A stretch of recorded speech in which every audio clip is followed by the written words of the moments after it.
Now let's talk about recap and reset, because understanding how your hours roll is critical to planning your week effectively. Recap is the natural daily process of recovering hours. Here's how it works.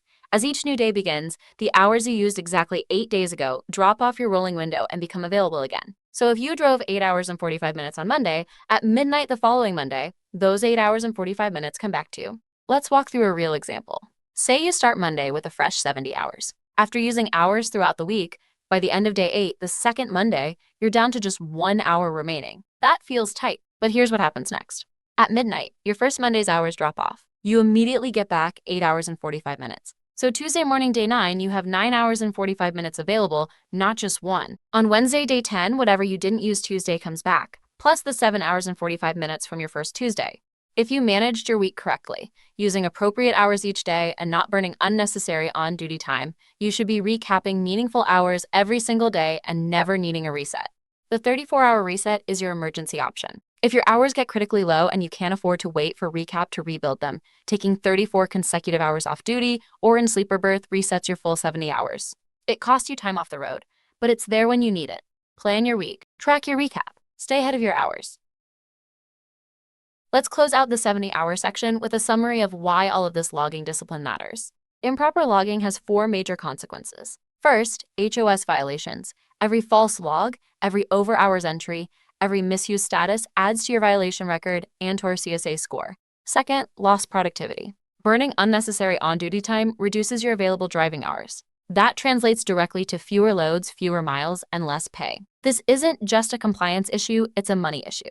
Third, DOT audits and penalties. Drivers with patterns of inaccurate logging become targets for increased inspection and audits. Nobody wants that kind of attention. And fourth, on the positive side, correct logging maximizes your drive time, protects your 70-hour cycle, and keeps you moving efficiently all week long. Accurate logs are not just about following the rules. They are about protecting yourself, protecting APL, and making the most of every hour you have available. It's worth doing right. Now we're going to go through the split sleeper berth rule. This is one of the more complex provisions in HOS, and it's also one of the most useful tools available to OTR drivers when used correctly. Take your time with this section. It's worth understanding well.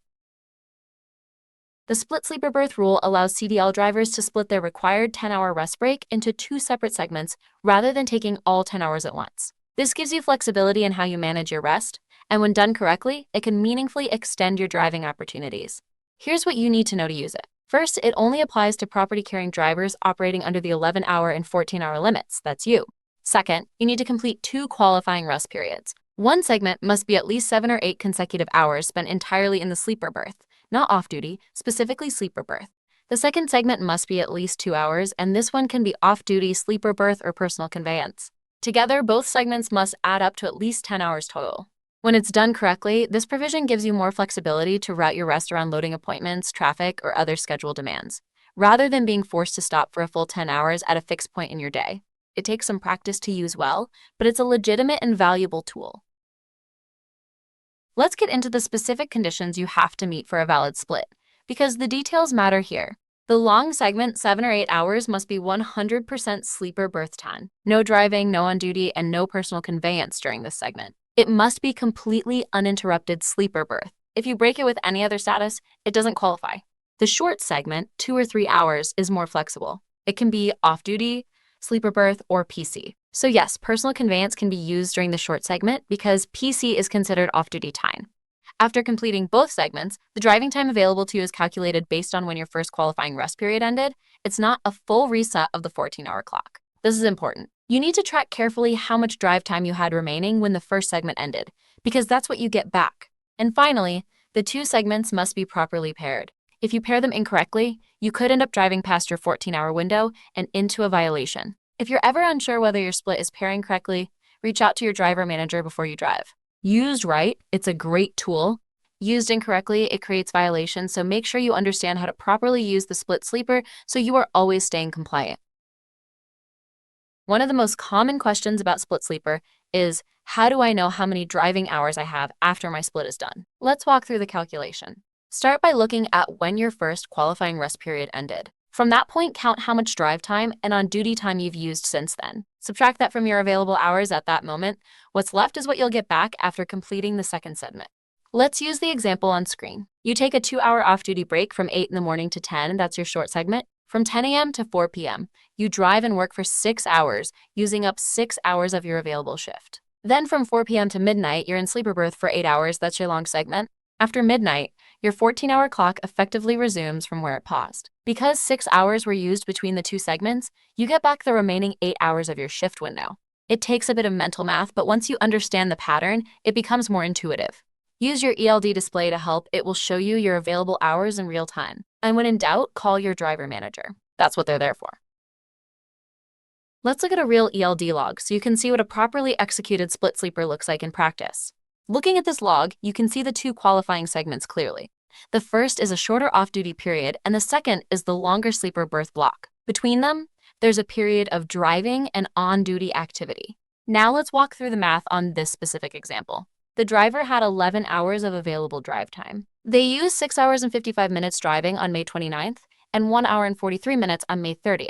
That leaves 2 hours and 21 minutes of unused drive time from the original 11. Add that 2 hours and 21 minutes to the 3 hours and 13 minutes they drove before the first segment of the split, and after completing the second segment, they receive back 5 hours and 34 minutes of driving. After using those 5 hours and 34 minutes, they would then take another 2 hours and 30 minutes in off-duty or sleeper to receive the final remaining hours, which would be 11 hours minus 5 hours and 34 minutes, leaving 5 hours and 26 minutes. This is exactly the kind of strategic rest management that maximizes your available drive time. It's advanced, but it's powerful when you use it well. Next up, personal conveyance, or PC. PC is one of the most frequently misused HOS statuses in the industry. And misuse has real consequences. This section will make sure you know exactly when it's appropriate, when it's not, and what APL's specific policy looks like. Personal conveyance is a status that allows you to move your truck off duty for personal reasons that are not related to work or the movement of freight. The key phrase there is personal reasons, not work, not freight, not anything dispatch related. At APL, PC use is limited to 30 miles per move. If you need to travel more than 30 miles for a personal reason, that requires approval from the safety department first. Anything over 30 miles without that approval is a company violation, not just a policy note, an actual violation that will be addressed. Non-compliance with the PC policy results in disciplinary action. Depending on the severity and frequency, that can range from a verbal or written warning to a 30-day suspension of PC privileges to complete and permanent suspension of PC. Here's the thing that trips people up. Even though PC is logged as off-duty, the FMCSA considers it driving for HOS purposes. That means PC time counts against your driving clock, and it does not count toward your 30-minute break requirement. PC is a benefit. Use it correctly, and you'll have it available when you need it. Misuse it, and you'll lose it. Let's be very specific about when PC is and isn't appropriate, because the line can feel blurry, but it isn't.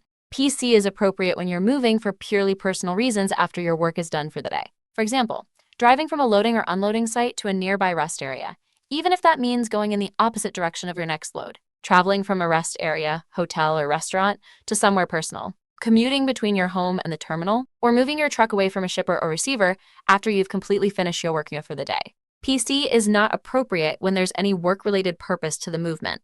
Driving toward a shipper or receiver, even if you're not loaded yet, is not PC. Moving to a repair facility after being dispatched is not PC. Relocating your truck for any pre-planned work-related reason is not PC. And the one we need to say clearly, using PC to extend your driving time or avoid a required break is not allowed. It is a violation. Your ELD records your location and movement. Auditors can see the difference between a driver who used PC for a legitimate personal reason and a driver who used it to add miles toward a LUD. When in doubt about whether something qualifies as PC, ask your driver manager before you do it. This slide is specifically for our driver managers, and if you're a driver watching this, understanding what we expect from your driver manager will help you understand what good support looks like. Driver managers, your first responsibility is to dispatch responsibly. Before you assign a load, confirm that the driver has enough available hours to complete the trip legally. Do not assign loads that require a driver to violate HOS to deliver on time. That puts the driver at risk, puts APL at risk, and is not acceptable. Second, do not push scheduling that creates HOS pressure. If a schedule only works if a driver cuts corners on their logs or pushes past their limits, that's a problem with the schedule, not the driver. Fix the schedule. Third, PC oversight. Do not encourage, suggest, or imply that a driver should use PC to advance toward a load or receiver. Monitor PC usage and flag anything that looks like it's being used for work-related movement. You are responsible for what happens under your drivers. And finally, log certification.